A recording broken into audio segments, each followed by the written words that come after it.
Olá a todos, nós hoje continuamos o estudo do livro Nosso Lar, pelo espírito de André Luiz e a psicografia do Chico Xavier. Iniciamos o capítulo 14, que chama Elucidações de Clarencio. Nós vimos na semana passada que o André Luiz ali, depois de se sentir mais fortalecido, mais equilibrado, e depois de receber tanta ajuda ali do Nosso Lar, de Lísias, de Clarencio, de tantos outros, ele se sente com muita vontade de trabalhar, de ajudar.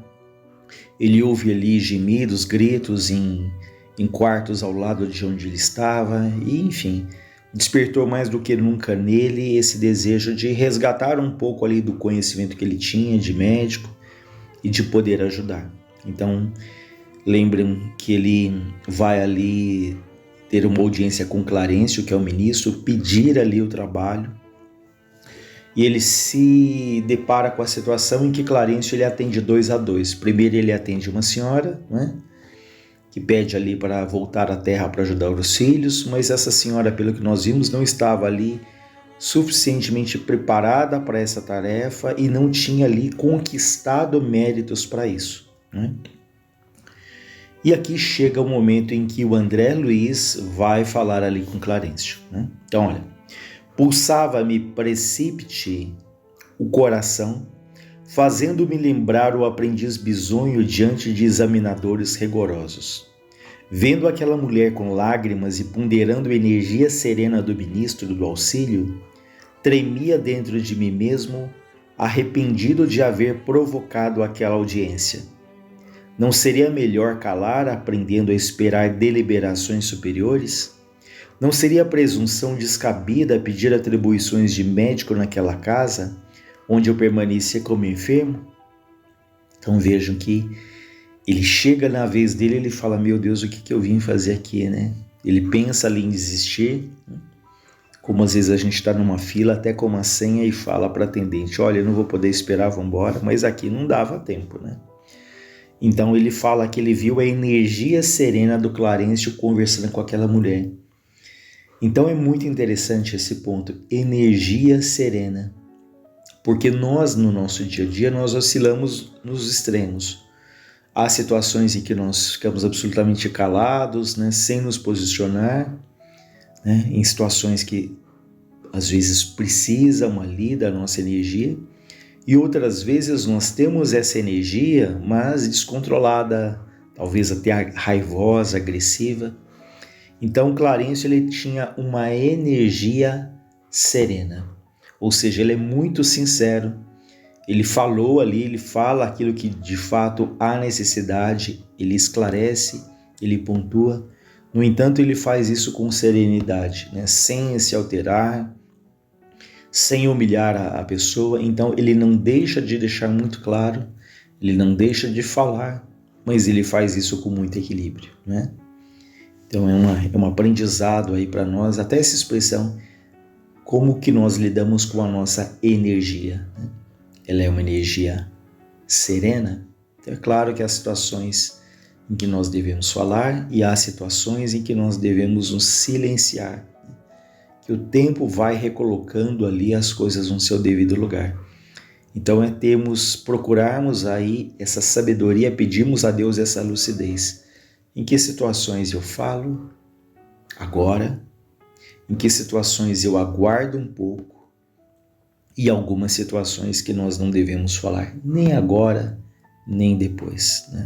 Então, isso é um aprendizado aí de muitas vidas. Temos esse bom senso e quando formos usar a energia, essa energia serena, que não humilha, que não ofende, ali procurando o bem do outro e não mostrar para o outro o quanto ele está errado, o quanto ele está equivocado, mas de fato pensando em esclarecer com a intenção de ajudar. Então ele diz, a sinceridade de Clarencio para com a irmã que me antecedera despertara-me raciocínios novos. Quis desistir, renunciar ao desejo da véspera, voltar ao aposento, mas era impossível. O ministro do auxílio, como se adivinhasse meus propósitos mais íntimos, exclamou em tom firme, estou pronto a ouvi-lo, né? Estou disposto a ouvi-lo. Lendo isso aqui nos faz pensar também, né? A nossa capacidade de ouvir o outro. Porque todos nós estamos com a vida cada vez mais agitada, compromissos, informações, tarefas, que hoje não tem sido comum nós encontrarmos pessoas que nos ouçam, né? Que dediquem ali um tempo e que mais do que nos ouvir, nos ouçam com atenção, né? É o que nas empresas se fala muito da escuta, né? Escutativa, né? Que nós ouvimos, mas nós não escutamos, nós não prestamos atenção. A pessoa às vezes não sente que nós estamos ali presente de corpo e alma, né? Então o Clarencio fala, pronto a ouvi-lo. Eu ia solicitar instintivamente qualquer serviço médico em nosso lar, embora a indecisão que me dominava. Entretanto, a consciência me advertia. Por que referir-se a serviço especializado, né? Ou seja, porque logo de cara já buscar ali retomar atividades na medicina.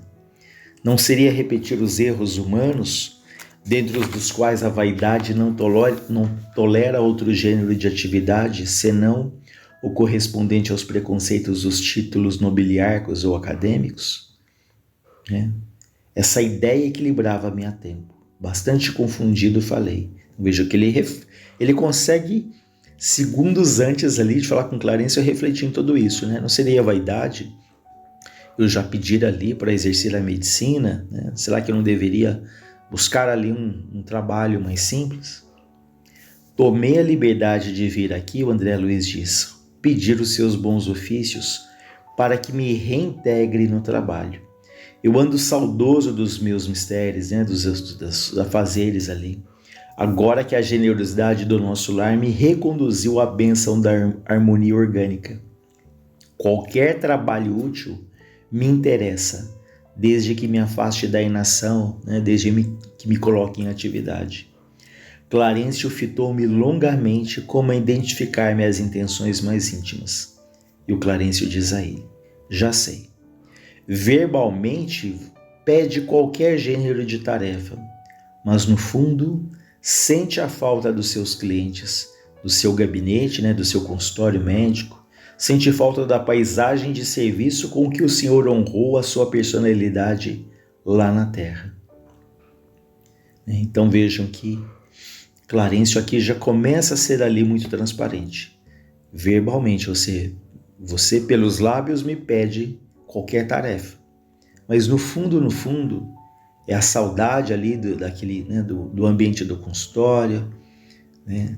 Provavelmente até do certo glamour ali que a medicina acaba trazendo, porque a gente sabe que isso acontece, né? Não, a gente não pode generalizar, óbvio, porque há muitos que entram ali desejosos, na medicina desejosos de ajudar o outro, amam ali a sua profissão, mas há um grupo de jovens que acaba decidindo pela medicina, por quê? Porque ela traz ali todo esse status, né, de falar eu sou médico, né, enfim. E o André Luiz, de alguma maneira aqui, ele tinha saudades, né, de todo esse ambiente, de todo esse clima que envolvia ali o consultório dele na Terra. E o André Luiz fala, até aí as palavras de Clarencio eram jatos de conforto e esperança, que eu recebia no coração com gestos confirmativos. Depois de uma pausa mais longa, o ministro continuou. Convém notar, André, que às vezes o Pai nos honra com a sua confiança e nós desvirtuamos os verdadeiros títulos de serviço. Você foi médico na terra, cercado de todas as facilidades no capítulo dos estudos. Você nunca soube o preço de um livro, porque seus pais generosos lhe custeavam todas as despesas. Logo depois de graduado, né, de formado, começou a receber proventos compensadores. Não teve sequer as dificuldades de um médico pobre, compelido a mobilizar relações afetivas para fazer clínica. Prosperou tão rapidamente que transformou facilidades conquistadas na carreira para a morte prematura do corpo. Enquanto era moço e sadio, cometeu numerosos abusos dentro do quadro de trabalho a que Jesus o conduziu.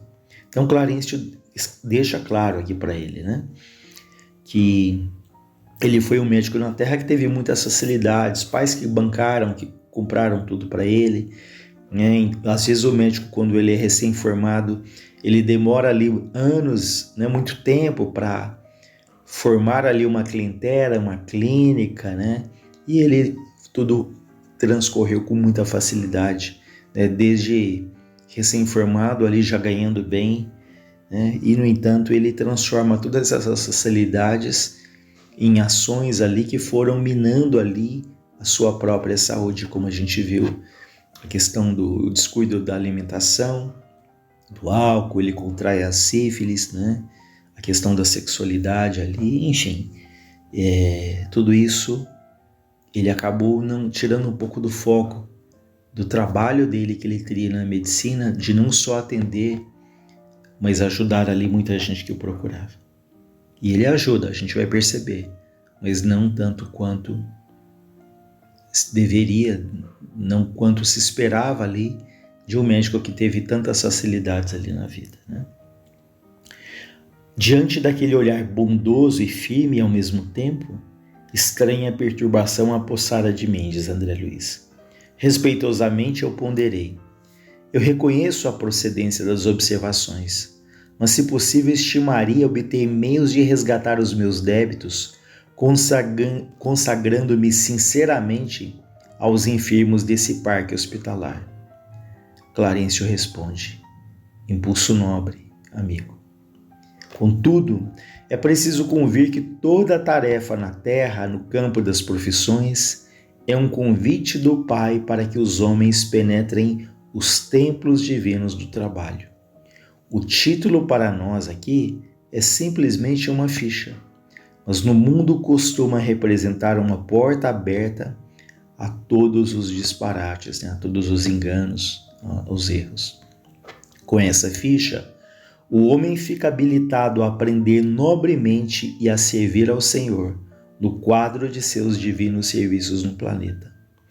Tal princípio é aplicável a todas as atividades terrestres, excluída a convenção dos setores nos quais se desdobrem. Meu irmão recebeu uma ficha de médico, penetrou o templo da medicina, mas sua ação lá dentro não se verificou em normas que me autorizem a endossar, a permitir seus desejos atuais. Como transformá-lo de um momento para outro em médicos de espíritos enfermos, quando fez questão de circunscrever observações exclusivamente à esfera do corpo físico? Então vejam que interessante, em que o Clarencio fala para ele que o André Luiz recebeu uma ficha, como se fosse uma ficha de médico. Ele fala que isso se estende a todas as profissões, ou seja, quando nós estamos aqui na Terra, cada um com a sua tarefa, com a sua profissão, nós recebemos uma ficha. Então, para a espiritualidade, para Deus, a ficha de médico tem o mesmo valor do que a ficha de um auxiliar de limpeza, do que um porteiro, do que um industrial, do que um empresário, né? Ou seja, para a espiritualidade, não interessa qual é o nome dessa ficha, não interessa qual é a profissão que você exerce, qual é a posição que você ocupa no mundo. O que interessa é como você usa essa ficha, ou seja, de que maneira você usa a tua profissão.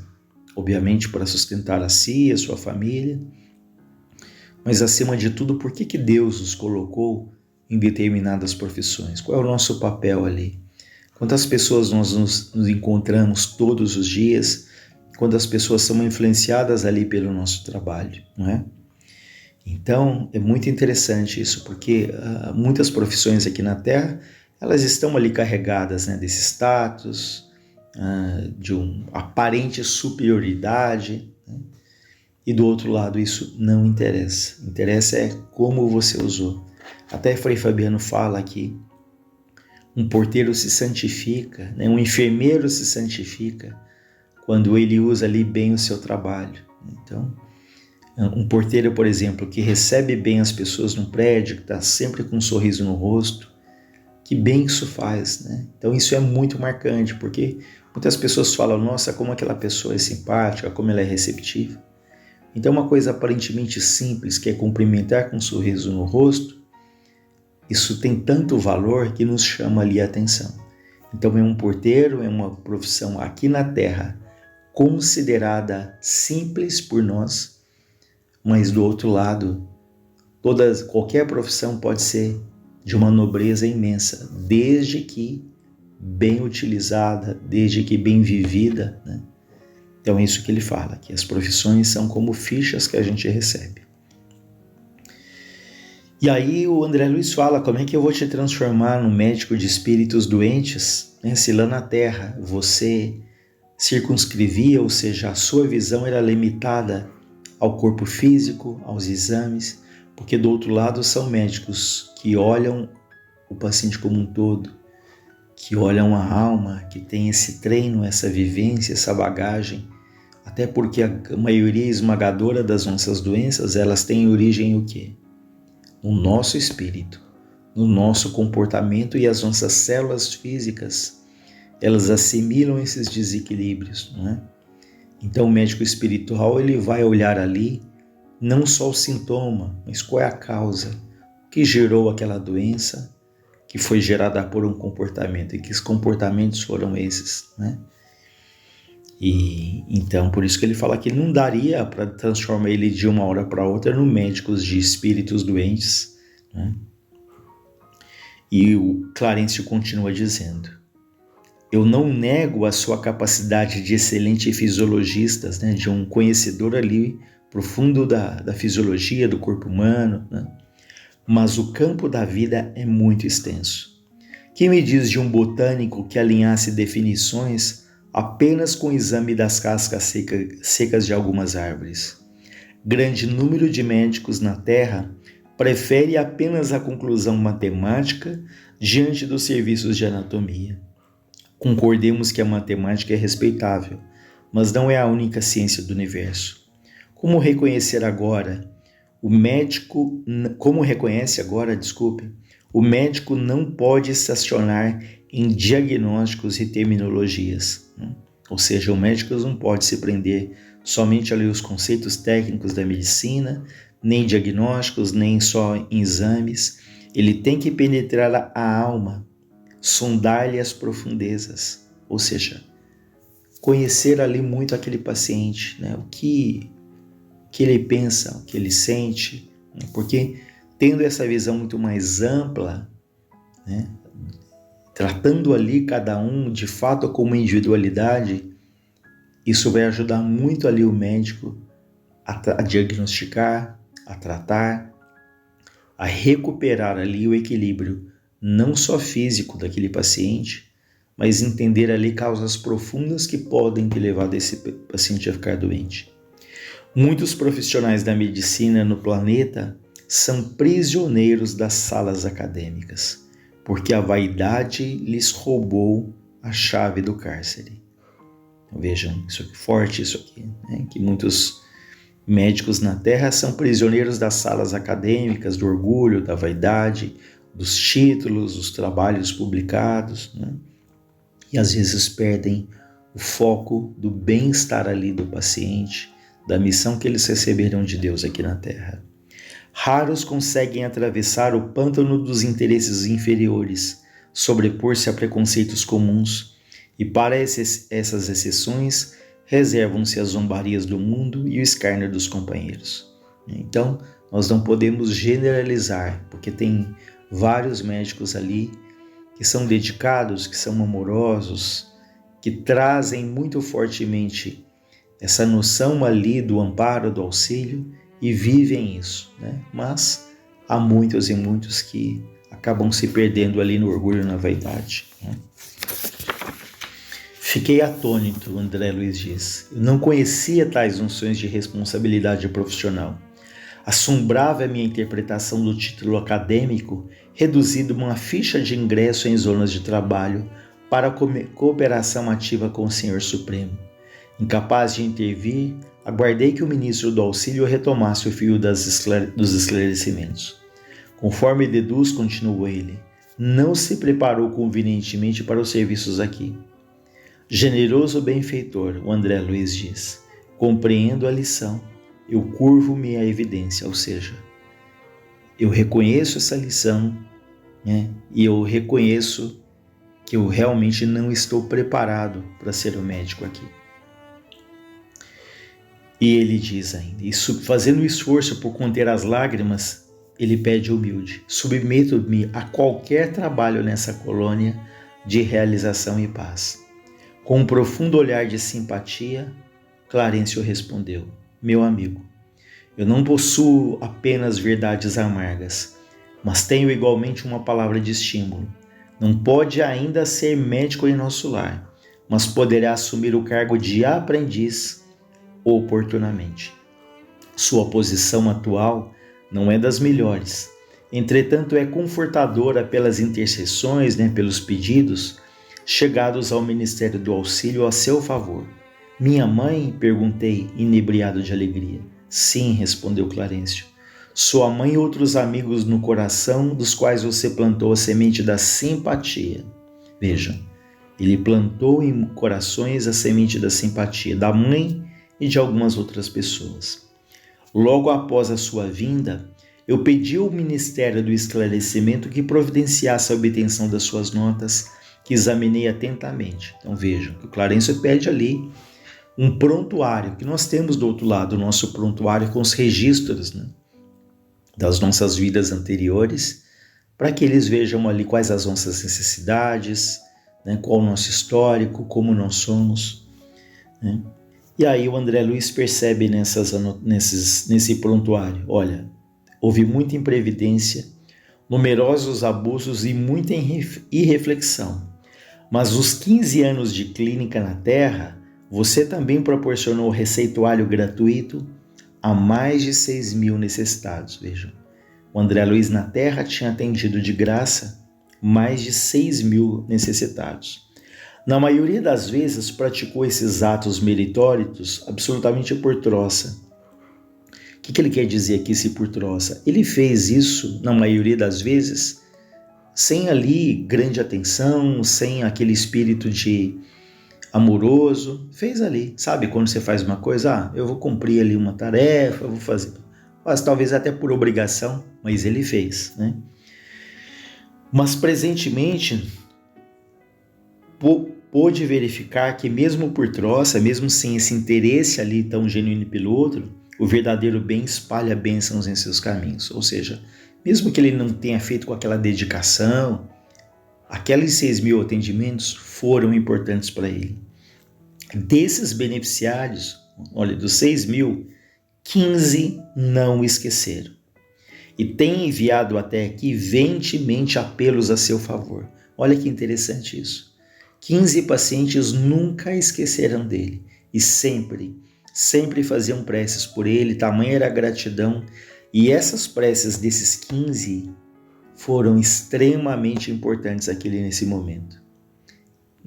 Devo esclarecer, no entanto, que mesmo o bem que proporcionou aos indiferentes surge aqui agora a seu favor.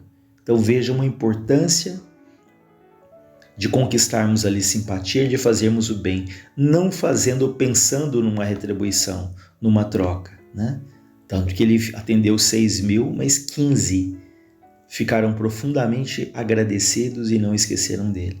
Ele jamais imaginaria que esses atendimentos fossem tão importantes, porque isso agora está ajudando na recuperação dele. Concluindo a sorrir às elucidações e aos esclarecimentos surpreendentes, Clarencio acentuou: aprenderá lições novas em nosso lar, e depois de experiências úteis, cooperará eficientemente conosco, preparando-se para o futuro infinito. Eu me sentia radiante, diz André Luiz. Pela primeira vez, chorei de alegria em nosso lar. Quem poderá entender na terra semelhante júbilo? Por vezes é preciso que se calhe o coração no grande e eloquente silêncio divino. Então, olha, quantas vezes a gente precisa ali silenciar a nossa alma para que a gente possa ali ouvir ali os aprendizados, ouvir as intuições, perceber ali o que tem acontecido na nossa vida, né? Então, calar ali para ouvir, refletir para perceber e perceber para que a gente sinta, né? Enfim, a reflexão, o estudo de si mesmo, para que nós tenhamos a humildade de falar, eu tenho muito o que aprender, né? Então fica aí essas lições tão importantes, e na próxima semana a gente inicia o capítulo 15, a visita materna, que vai falar sobre a visita da mãe do André Luiz ali em nosso lar. Que Deus nos abençoe e nos ampare.